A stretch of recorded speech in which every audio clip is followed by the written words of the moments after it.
iniciamos el momento académico, que particularmente, bueno, pues es el momento también de descubrir otras navidades, otras versiones, otras significaciones.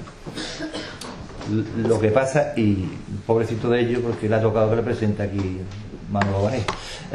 El tema es que, bueno, lo erótico. ¿Cómo había elegido eso? Porque lo erótico es muy importante. Tenemos aquí al Carmen. Al prior. Bueno, el prior. Claro. Bueno, no, lo que pasa es que, vuelvo, y además que yo me repito, a mí me graban y yo creo que se repite en mis presentaciones. En el devenir o el bagaje o en la andadura de una persona, pues se va encontrando a personas, personajillos, animales, bichos, miseria también. Pero bueno, sobre todo, pero yo he tenido la suerte de encontrarme grandísimas personas con una edad mayor o menor, pero en este caso pues me encuentro en primer grado y más cercano a mí, a Pablo, que ha sido compañero, de alguna manera cuasi jefe ahí en el Alcázar, en el cual, bueno, pues uno atisba por la edad ya, por la edad de la profundidad, y da la circunstancia que a la par me va llegando a Miriam Orozco, que la tengo yo en el teléfono, Miriam Orozco Campo Real. Entonces ambos dos, bueno, pues transmiten primero, son unas bellísimas personas, cosa que no se habla en los currículums, pero son personas muy doctas en el hacer y sobre todo en el estudiar y en tener claro lo que realmente tiene que ser una investigación histórica. Ellos ya aparecieron el año pasado también con el tema de los villancicos, pero no les quedó la cosa de si esto tiene más profundidad. Entonces, bueno, pues ellos están haciendo sus tesis doctorales, particularmente la música en la historia contemporánea española por un lado, la historia agraria combinada con elementos de colonización por parte de Pablo. Entonces ellos han hecho una especie de receso en sus movimientos y sus másteres. Pablo está haciendo actualmente el máster de patrimonio y el tuyo el de educación, ¿no? Ahí están, se han intercambiado, ¿no? Parecen los elementos, están haciendo sus fases de máster, pero están haciendo las tesis doctorales. Yo estoy expectante a ambas dos, las tesis suyas. Entonces han tomado el elemento de la Navidad, han visto el villancico, lo vieron el año pasado, reitero este concepto. Y claro, el villancico jerezano tiene una hondura, pero también tiene elementos eróticos festivos, los cuales los que somos de Jerez no lo notábamos, lo cantábamos y decíamos ay, y nos decían, ¿y ahí dónde es? Yo de chico no sabía dónde era.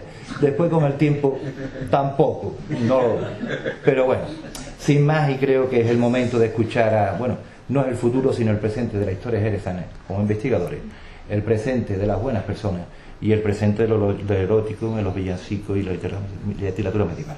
Muchísimas gracias y doy paso a los investigadores. Bueno, esto hay que trasladarlo. Un poquito el ordenador. ¿Sí? Porque yo vengo a leer. Un poquito más. Un poquito para allá.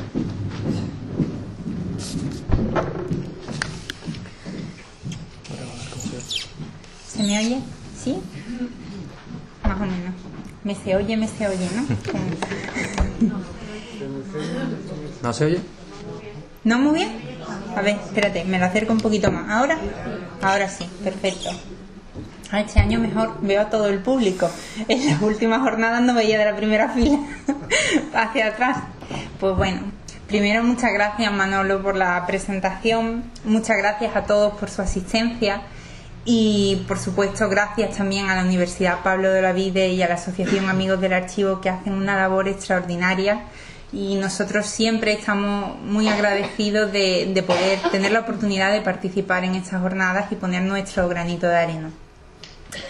Este año, igual que el año pasado, nos acercamos también a los villancicos, estudiamos y analizamos los villancicos, pero lo hacemos desde otra perspectiva. Si bien los que vinieron a las jornadas del año pasado sabrán que nos acercamos a ellos, y como ha dicho Manolo, a través de la historia, este año lo hacemos a través de otra disciplina fundamental, la literatura, y en concreto de la temática erótica, la cual es fundamental y en la cual encontramos importantes vinculaciones con la literatura medieval y los villancicos jerezanos que hoy en día se cantan en nuestras populares zambombas navideñas.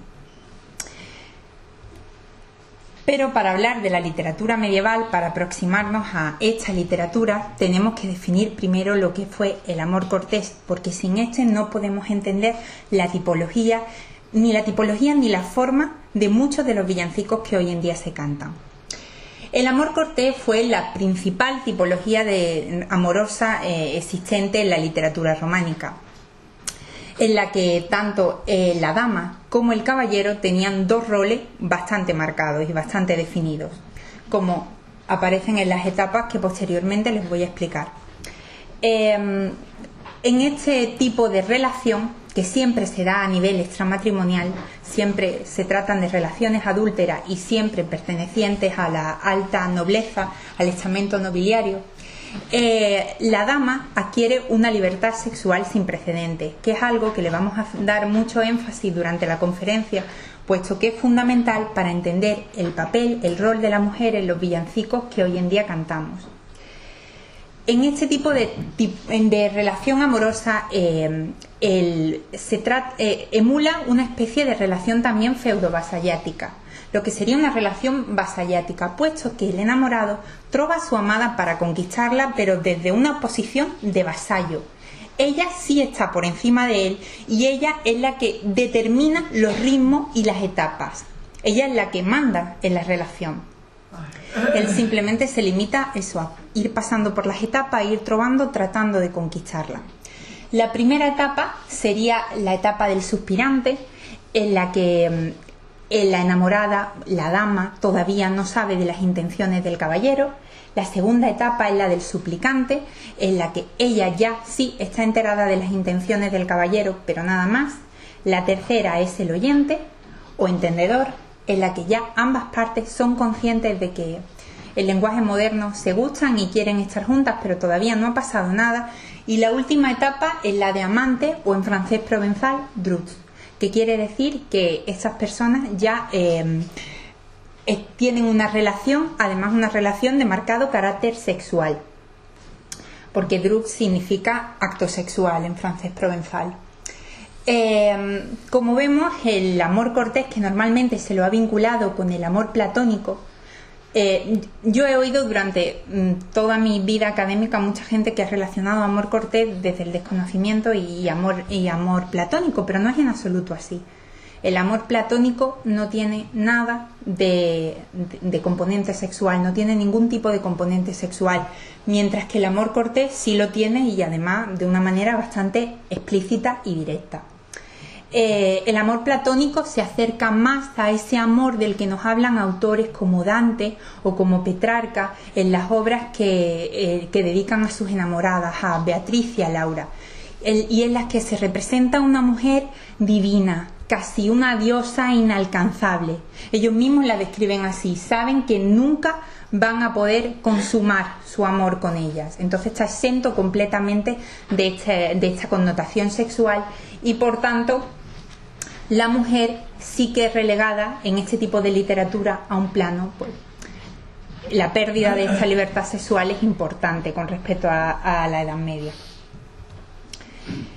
Pero por supuesto este tipo de relaciones donde la pasión primaba, que eran relaciones adúlteras, relaciones extramatrimoniales, fueron bastante penadas y perseguidas por la Iglesia, hasta que se produce en el siglo XIII un gran cambio en la literatura, un punto de inflexión en el que los nobles, los trovadores, durante al menos 2 siglos le ganan esa guerra a los clérigos y a las personas pertenecientes a la Iglesia, que en muchas obras castigan con dureza el amor cortés. Un amor cortés que es considerado como algo casi diabólico. La Iglesia diaboliza el cuerpo. Incluso algunos clérigos afirman en sus obras que el sexo, las relaciones sexuales demasiado apasionadas, tanto dentro como fuera del matrimonio, son incluso el inicio de enfermedades como la peste. Estos clérigos poseen, por supuesto, una visión absolutamente sesgada de la sexualidad y piensan que el amor solo puede tener un fin de procreación. Incluso dentro del propio matrimonio, el amor tiene que ser un amor razonado. el amor que sienten los esposos, la pasión que sienten uno hacia el otro, no puede ser nunca mayor que el amor a Dios. Llegando a afirmar Inocencio III, el Papa, que alcanzar el deseo o satisfacer el placer es pecado mortal. Pero por supuesto la Iglesia también tiene sus excepciones, como todo. Y las más importantes son Andrés el Capellán y Juan Ruiz, el archiconocido arcipreste de Hita.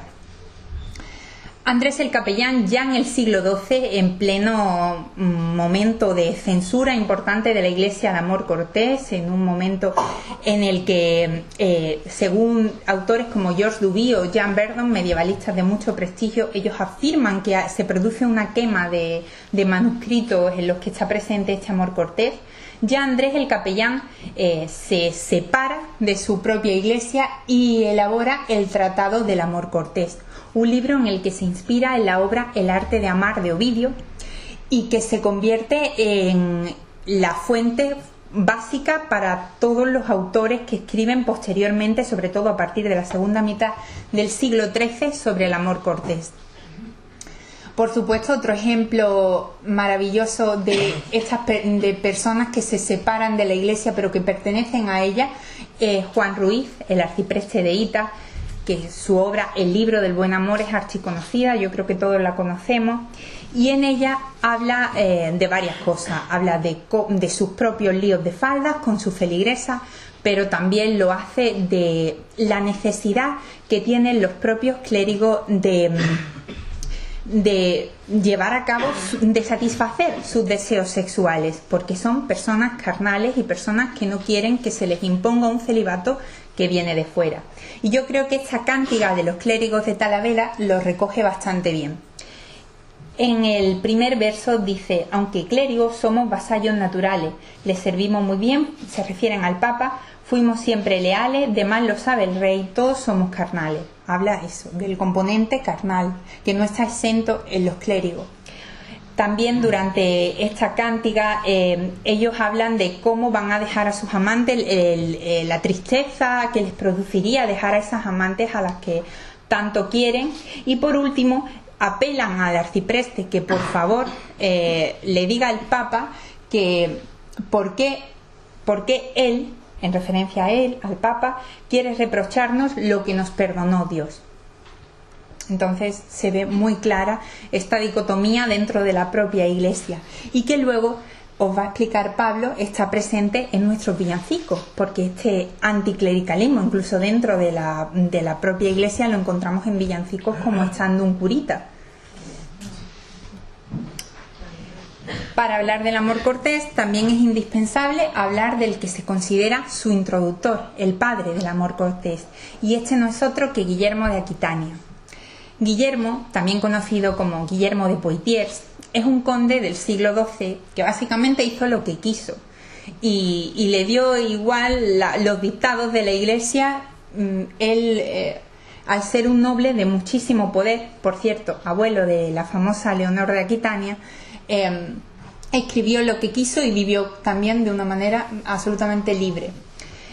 Por cierto, su nieta además sería una de las protectoras más importantes de los trovadores, así que esa herencia, ese amor por la literatura lo hereda de su abuelo. Pues Guillermo de Aquitania se trata del primer poeta que escribe en latín vulgar y el primer poeta también de nombre conocido. Gracias a él la poesía deja de ser patrimonio exclusivo del clero y pasa a formar parte también de el resto del pueblo. En sus poemas, en los 11 poemas que se han encontrado o que tenemos ahora mismo de Guillermo de Aquitania, hay de todo. Hay poemas en los que podemos notar la sensibilidad que tenía este autor. Hay un poema muy famoso que es el poema La Nada. Pero los que se han hecho más populares son sus poemas de enorme carga erótica, además de descripciones absolutamente crudas y explícitas de sus relaciones con sus amantes. Él mismo en estos poemas se apoda trinchador de donas, que aunque está en francés provenzal yo creo que no necesita traducción. Y habla en algunos poemas de cómo, por ejemplo, habría que montar un convento con las mujeres más bellas de la ciudad, pues con el fin que se pueden imaginar, O, por ejemplo, le comenta a dos compañeros que con qué yegua debe acostarse en referencia a dos mujeres. Términos bastante crudos, pero también bastante explícitos. Si se le considera el padre del amor cortés es por cómo escribe acerca de su relación con su amante Mauvergine, la que él mismo apoda la peligrosa, porque en esa descripción de su relación aparecen todas las etapas del amor cortés y será el primer autor que escriba esas etapas, las ponga por escrito. Guillermo de Aquitania recibe una importantísima influencia de la literatura árabe, puesto que la tradición erótica en la literatura árabe está muchísimo más desarrollada que en la literatura occidental, muchísimo más. Y uno de los principales autores de esta literatura árabe erótica es Ibn Guzmán, quien en sus cejeles en árabe coloquial andalusí también explica de una manera muy cruda sus líos con sus amantes.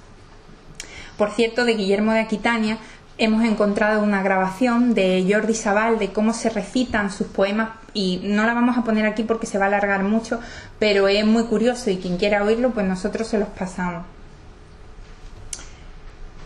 Algunos de los romances de tema erótico que se componen en la Edad Media y que llegan a nuestros días en forma de villancico, o que son modelo en cuanto a forma de los villancicos que cantamos hoy en día, son el Román de la Rose, que en ese caso lo pongo aquí puesto que se convierte en el punto de inflexión en la literatura. La primera parte del Román de la Rose describe el amor cortés de una manera mucho más casta, pero en la segunda parte ya encontramos connotaciones eróticas importantes.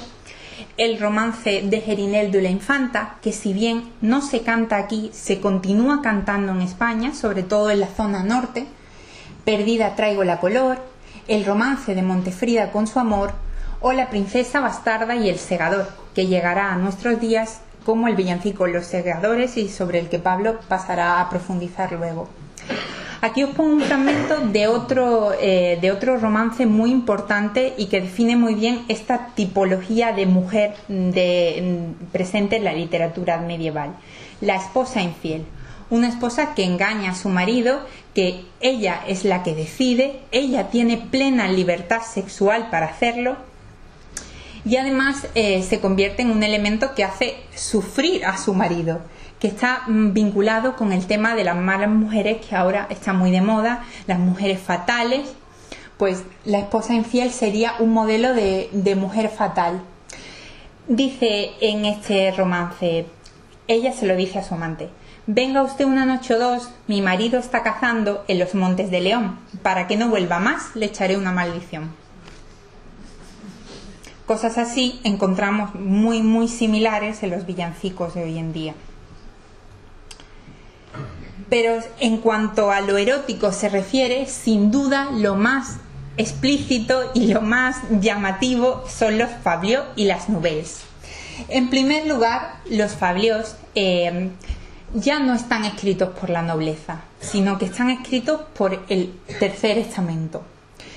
Y estos están elaborados para la transmisión oral. Son historietas muy cortas, de temática sexual explícita, de entre 200 y 500 versos. Y en las que aparecen personajes de todo tipo. Aparecen nobles, curas, monjas y campesinos, que nunca antes habían aparecido en la literatura los campesinos. Algunos de los títulos son estos: El caballero que hizo hablar a los coños, La sentencia de los coños, o La doncella que no soportaba hablar de joder. Palabras, como ven, como coño, joder, verga, culo, son las que más se repiten en los fabliaux. Ellos no se andan con rodeos con el vocabulario. Y la verdad es que son muy curiosos. Además, Cátedra los tiene recogidos y el que le interese, nosotros nos hemos divertido mucho leyendo los fabliaux. Y de verdad, los villancicos tienen mucho de estos fabliaux. Incluso la literatura pícara del 18 tiene componentes de estos fabliaux. El equivalente a los fabliaux, pero por escrito, son las nouvelles.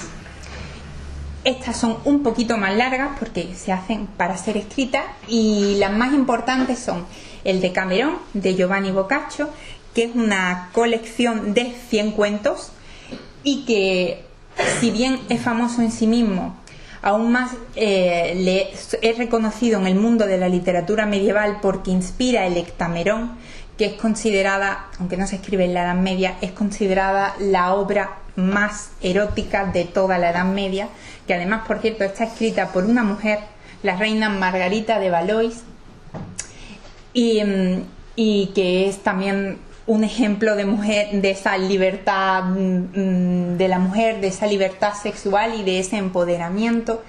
Y por otra parte tenemos los cuentos de Canterbury, que son una colección de 24 cuentos de Geoffrey Chaucer, un escritor inglés que personalmente deja algunos de los fragmentos que demuestran de una manera más evidente esto que les vengo diciendo, de esta libertad femenina, de esta libertad sexual de la mujer, de este cambio de roles que se produce en la Edad Media. Y hemos seleccionado para la conferencia 2 fragmentos del cuento de la viuda de Bath. En el primer fragmento de los 5 maridos, ella describe cómo después de su matrimonio, todavía no ha muerto su marido y ya está pensando que después de su matrimonio ella no va a quedarse toda su vida casta como una viuda triste que se queda en casa, sino que enseguida va a conocer a otro marido y va a continuar manteniendo relaciones, y lo dice así: 5 maridos me instruyeron, bienvenido sea el 6º cuando llegue. La verdad es que no deseo permanecer casta eternamente. En cuanto mi marido se marche de este mundo, otro cristiano se desposará conmigo y yo, pues libre soy, contraeré matrimonio con el marido que me plazca. Otro fragmento muy revelador de esta libertad de la mujer es el siguiente: el amor no debe ser forzado ni limitado por el dominio, ya que cuando éste aparece, el Dios encoge sus alas y emprende la retirada. Al amor no se le pueden señalar fronteras. Las mujeres, por propia naturaleza, desean la libertad. No quieren ser tratadas como esclavas, y lo mismo sucede con los hombres. Una demostración de esa libertad femenina, de este protagonismo de la mujer y de estos valores de la literatura medieval a través de este fragmento de total actualidad, que podrían ser escritos hoy día y sobre los cuales Pablo ahora mismo va a continuar comentando cómo llegan hasta nuestros villancicos. Cámbiame de sitio para leer los fragmentos. Si no, es la que no veo.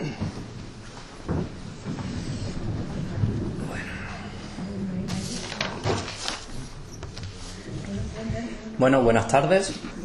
El gusto por... ¿Se me oye bien? El gusto por la picaresca española y la importancia de la transmisión oral harán que el romancero medieval que les ha explicado Miriam dé lugar a una lírica moderna que ya en el siglo XVIII dará pie a un cancionero del que surgirán algunos de los villancicos que se cantan hoy día, por ejemplo, Estando un curita, En el jardín de Venus o La pastora y el pájaro. Otros, como la Micaela, aunque no sabemos cuándo surgen, probablemente vengan también de esta época. En cuanto a los villancicos, para esta investigación hemos hecho una selección de villancicos que los hemos dividido en 2 grandes categorías, eróticos y no eróticos. Aunque la ponencia es de la literatura erótica, hemos seleccionado villancicos no eróticos que, si bien no tratan el acto sexual como tal, tratan otras cuestiones igualmente importantes, como el adulterio, los valores sociales que hay asociados a las relaciones, tanto en la Edad Media como en siglos posteriores. El primero de las categorías de romances sería el de los romances. Aquí hemos encuadrado los villancicos que proceden de romances medievales. Por tanto, estos villancicos son los que tienen una herencia más clara y más directa de la literatura medieval. El primero que vamos a ver es el de los segadores. Los segadores proceden de un romance medieval que se llama La princesa bastarda y el segador, que a su vez procede probablemente de un poema anterior de la zona de Austria. Este villancico nos cuenta cómo 3 segadores salen de su casa, ataviados con ricos ropajes, con hoces de plata, con dedines de oro, lo cual ya nos da a entender que no son meros trabajadores del campo, sino que el término segador se refiere a otro tipo de profesión. Estos segadores van por un pueblo y una dama le llama la atención uno de los segadores y le manda llamar a través de su criada. Él se presenta ante ella y ella le pide que le siegue un poco de cebada. Y él le pregunta dónde está esa cebada. Y ella le dice, no está ni en alto ni está en bajo, ni está en cerro ni está en cañada. Está en medio de dos columnas que la sostiene mi alma. Si les doy la pista de que las columnas se refieren a las piernas, se podrán entender a qué se refiere con la cebada que hay entre las piernas y, por tanto, a qué se refiere con segar la cebada. Él, en principio, se niega o tiene reticencias porque hay una diferencia de clase social muy importante, pero finalmente acepta.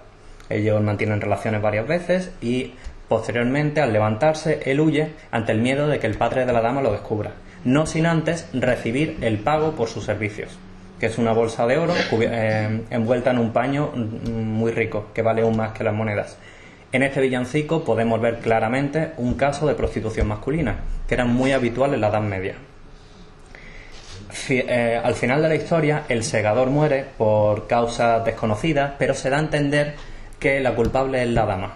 Aquí vemos también ese concepto que ya adelantó Miriam de la mala mujer, que también es un concepto muy medieval. Otro ejemplo de romance que vamos a ver es el conocidísimo Al pasar por Casablanca, que es un villancico que procede del romance de Don Boiso o Don Bueso, que es un romance fronterizo, a diferencia del otro. Un romance fronterizo es un romance que se populariza en la corte de Alfonso XI y principios del siglo XIV y pervive hasta las últimas décadas del siglo XV. La temática trata cómo era la vida en esa situación de frontera entre moros y cristianos, y trata amoríos, trata guerras, racias, etc. El romance del que procede este villancico es un poco más extenso. Empieza con la captura de la dama cristiana, aquí ya lo menciona, y la presentan ante la que será su señora mora, que, envidiosa de su belleza, la pone a lavar la ropa en un arroyo muy frío para intentar mermar su belleza. En este punto es cuando empieza realmente el villancico. El caballero cristiano, que su hermano iba a buscarla, se encuentra con la dama, no la reconoce y, al entablar conversación con ella y descubrir que es cristiana, le propone que se vuelva con él a España, con intención de hacerla su esposa. Él le dice que respetará su honra hasta llegar a los Montes de Oliva. Una vez allí, ella reconoce el paisaje y se echa a llorar, recordando que su padre y su hermano cazaban en esa zona. Y en ese momento el caballero reconoce a la doncella. Nosotros también hemos visto otra posible interpretación de este romance, que quizá iría más acorde al componente erótico que estamos viendo aquí, que podría ser, como hemos dicho anteriormente, él le promete respetar su honra hasta llegar a los Montes de Oliva, lo que nos puede indicar que tiene intención de mantener relaciones con ella una vez llegado allí. Cosa que no pasa finalmente porque descubre que es su hermana.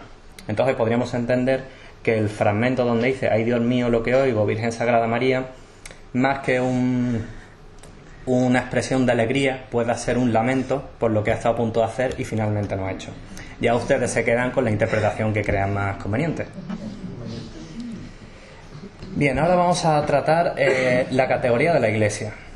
Probablemente la mejor forma de explicar esta categoría sea la miniatura que hemos puesto en pantalla, que, como ven, es de un clérigo que cena con una pareja, con un matrimonio, y después el clérigo se acuesta con la dama. Con la dama del matrimonio. En esta categoría hemos metido aquellos villancicos que están protagonizados, o uno de los personajes principales es un clérigo que, lejos de ese celibato que hemos visto que se impone en el siglo XIII, mantiene una actitud promiscua, intentando mantener relaciones o consiguiéndolo con sus criadas, con feligresas, etc. Por tanto, en este villancico vemos una actitud burlesca hacia el estamento de la Iglesia que hay en algunos villancicos, incluso un componente anticlerical. Estos villancicos los podemos relacionar con el libro del Buen Amor y el Arcipreste Edita, donde aquí vemos cómo en este fragmento dice: «Yo, como soy humano y como tal pecador, sentí por las mujeres a veces gran amor, que probemos las cosas no es siempre lo peor, el bien y el mal saber y escoger lo mejor. En este fragmento, el arcipreste Hita está reconociendo públicamente que ha mantenido relaciones con algunas de sus feligresas. Que, como ya hemos visto antes, el arcipreste Hita es uno de aquellos clérigos que no está de acuerdo con el celibato que intenta establecer la Iglesia en el siglo XIII. Este fragmento seguramente le recuerde al conocidísimo villancico de Estando un curita, que cuenta la historia de cómo un cura mantiene relaciones con su criada. Como se puede ver, le picó una araña, le picó con gusto, le picó con ganas. Ella queda embarazada y a los 9 meses tiene un niño, que según el villancico tiene capa y sotana. Por tanto, el villancico nos dice muy claramente quién es el padre de ese niño. O otro ejemplo también muy conocido es el de los peregrinos. Como muchos sabrán, los peregrinos cuentan la historia de una pareja de novios que se quieren casar, pero no puede porque son primos, y la Iglesia prohíbe ese tipo de enlaces. Así que deben ir a Roma a pedirle permiso al Papa. En la segunda parte del villancico, el Papa se entrevista con los peregrinos y, entre otras cuestiones, le pregunta a la peregrina si ha pecado. Ella le responde que al pasar por el arroyo le cogió la mano. La expresión "le cogió la mano" es una expresión medieval muy utilizada en la literatura medieval para referirse al acto sexual. Entonces aquí ya vemos pervivencia de esa literatura medieval. A continuación, el villancico nos dice: andaba el Padre Santo de silla en silla por cogerle la mano a la peregrina. Es decir, que quiere mantener relaciones con ella. Los peregrinos deben huir y al final se acaban casando. No se libra ni el Papa. No se libra ni el Papa. Por tanto, ni siquiera el propio Papa queda exento de esa imagen burlesca que se dan en algunos de estos villancicos. Después hemos creado la categoría de los estrictamente eróticos, que el ejemplo por excelencia es la Micaela, que todo el mundo conoce, en el que con versos como "le puso el doctor la mano en el pecho y dijo la Micaela por ahí va derecho", o "le puso el doctor la mano en la ingle y dijo la Micaela por ahí corre a pringue", se ve el marcadísimo carácter erótico y sexual que tiene este villancico. Ahora pasamos a los villancicos no eróticos. El primer tema que vamos a tratar es el adulterio. Como ya hemos visto antes, el adulterio es un tema fundamental en la literatura medieval. El amor cortés, como ya hemos visto, siempre es una relación extramatrimonial. Además, hay muchísimos fabliaux, nouvelles y otro tipo de composiciones que tratan el tema del adulterio. Este tema ha pervivido hasta nuestros días, a través de muchísimos villancicos. Es muy llamativo cómo estas composiciones, que están pensadas para una festividad religiosa, como en la Navidad, aún así hay muchísimos villancicos que tratan de una forma más o menos extensa el tema del adulterio. Aquí les he puesto algunos ejemplos: el Lerén, Me casó mi madre, El corregidor y la molinera o La adúltera del cebollero. Este último, que es el que les he puesto aquí, quizá algunos no lo conozcan, es un villancico que ya no se canta, o prácticamente no se canta. Se cantaba más o menos hasta los años 80. Es un villancico que se ha perdido, aunque investigadores de la UCA han hecho grabaciones y tienen grabaciones de personas cantando este villancico en los años 80, lo cual ahí vemos la importancia de la historia oral para la preservación de fragmentos de nuestra historia y de nuestra cultura que si no se perderían irremediablemente, y más en este caso de composiciones de transmisión oral. Este villancico cuenta la historia de un cebollero que va por las calles y le pide alojamiento a una mujer casada. Ella en principio se niega porque no está su marido, aunque finalmente, después de él insistir, acepta. Y 9 meses después da luz a un pequeño cebollero. Una historia muy similar a la de Estando un curita. Ahora vamos a tratar los valores sociales. En esta categoría, dentro de los no eróticos, vamos a tratar todos aquellos valores, comportamientos que definen las relaciones sentimentales, sexuales y el matrimonio, que son también fundamentales para entender todo esto. Lo primero que vamos a tratar es el cortejo, que igual que hemos visto que en el amor cortés hay varias fases antes de llegar a la consumación, el cortejo en esta también es muy importante. Hay muchísimos villancicos que tratan el tema del cortejo. Aquí he puesto un listado de ejemplos que todos conocerán, y aquí les he puesto un par de fragmentos que me han parecido interesantes. En el caso del Lerén, por ejemplo, el protagonista le dice a su amada que no puede ir a verla por las noches porque su padre tiene un perro y le va a morder. Aquí vemos la clásica imagen del pretendiente rondando la ventana de la dama por las noches y el padre luchando porque no vaya. O el terebol, donde dos mujeres hablan de un galán que le ronda y que tiene mucho dinero. Aquí vemos la importancia y que le puede comprar vestidos caros. Aquí vemos la importancia de que los pretendientes tengan una buena posición social o incluso estén bien situados económicamente, a la hora de tenerlos en cuenta o no. Y pasamos al villancico de la Madre Abadesa, que algunos recordarán de la conferencia anterior. Este villancico cuenta cómo una doncella es encerrada en un convento por su madre y se lamenta de que no puede ver a su amado gitano. De la lectura de este villancico se puede extraer que probablemente la doncella en cuestión haya mantenido relaciones con el amado gitano, la madre lo haya descubierto y como ya no es virgen no puede casarse y por tanto debe ser internada en un convento. Además, al ser el amado un gitano, que en este momento tiene un componente muy peyorativo, ni siquiera es un buen candidato para casarse con ella y reparar la falta.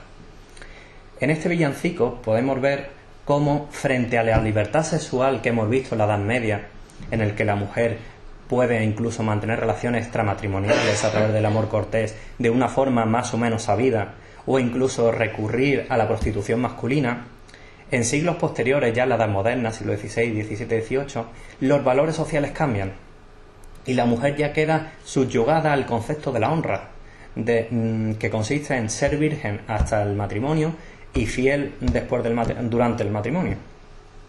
Y a través de este villancico podemos ver esos cambios en los valores sociales. Otro villancico que vamos a estudiar y que también recordarán del año pasado los que asistiesen es Ya se van los quintos mares. Los que lo recuerden se acordarán de que es un villancico que está contextualizado en la guerra de Marruecos, que se produce a principios del siglo XX y que en la que España mantiene una serie de posesiones en el norte de África, en Marruecos, y debe luchar continuamente con una serie de tribus rifeñas que quieren conquistar esas zonas, para lo que España necesita gran cantidad de efectivos, gran cantidad de soldados, porque además es una guerra muy sangrienta, donde muere muchísima gente. En esta época estaba establecido el servicio militar obligatorio, que como algunos sabrán, funcionaba a través de las quintas. Las quintas que consistían, se llamaba filas a un quinto de los jóvenes que le correspondiese cada año para que hiciesen el servicio militar obligatorio, y en esta época fuesen a la guerra. Además había un sistema en el que si tú pagabas no ibas a la guerra, iba otra persona por ti. Por tanto, al final todos los que iban a la guerra eran las clases más populares, el pueblo, y al final los que morían eran las clases que no se podían permitir pagar para no ir a la guerra. Este villancico es muy interesante porque nos enseñan cómo se vivía esa situación en las ciudades. En este caso habla de Cádiz y nos cuenta cómo las madres lloran, cómo se adornan las calles para despedir a esos jóvenes que marchan a embarcar, muchos de los cuales nunca volverán, cómo las ciudades se quedan vacías de jóvenes y las mocitas deben casarse con los viejos, que son al final los que se quedan allí. Entonces realmente es un gran reflejo de cómo era el contexto social de este fenómeno. Además, ya una interpretación nuestra más personal es que nosotros relacionamos este villancico con los romances de fronteras que hemos visto con Al pasar por Casablanca. Si recuerdan, Al pasar por Casablanca cuenta cómo era la vida en esa frontera, con amoríos, guerras, etcétera, que aquí lo podemos entender como el norte de España y el sur de Marruecos, el sur de España y el norte de Marruecos. No se puede decir realmente que esto sea un romance fronterizo del siglo XX, pero sí que pervive esa necesidad de plasmar en la literatura oral o en las composiciones orales cómo se vivía ese contexto de guerra. Y ya para cerrar, aquí hemos puesto algunas ideas que nos gustaría que se quedasen de la conferencia. La primera es la libertad sexual de la mujer en la Edad Media, frente a esa falsa imagen que muchos tenemos de la castidad, del honor, de la honra, de que eran mujeres muy recluidas. Y no, hay mucha libertad sexual, la mujer está muy empoderada, incluso el caso de prostitución masculina que hemos visto. Otro caso es lo que hemos visto de la evolución de los valores sociales a través de los siglos, especialmente en el caso de la mujer, cómo esto va cambiando enormemente. Otro, por supuesto, el papel de la Iglesia como agente represor de lo erótico y del amor cortés. Hemos visto que la Iglesia en el siglo XIII pelea para acabar con el amor cortés y condenar las relaciones extramatrimoniales, incluso las relaciones dentro del matrimonio que no sean estrictamente para procrear. Y la respuesta del pueblo a través de estos villancicos burlescos donde parodian a los clérigos con esta imagen de clérigos pecadores. Por otro lado, la pervivencia de lo erótico hasta nuestros días a través de la literatura. Se puede ver cómo a lo largo de la historia el tema de lo erótico ha pervivido a lo largo del tiempo y ha estado siempre muy presente. Es un tema intrínseco que está siempre presente no solo en la literatura, sino en general en el arte. Y por último, la importancia de la transmisión oral. Gracias a la transmisión oral hemos recibido estos villancicos que prácticamente se han transmitido a lo largo de 1000 años con pequeñas variaciones, pero que han llegado hasta nuestros días. Y es fundamental. Y ya para terminar, pues decirles que nosotros pensamos que sin el estudio de la literatura medieval y de todos estos temas, no podríamos saber qué es lo que le dolía a la Micaela.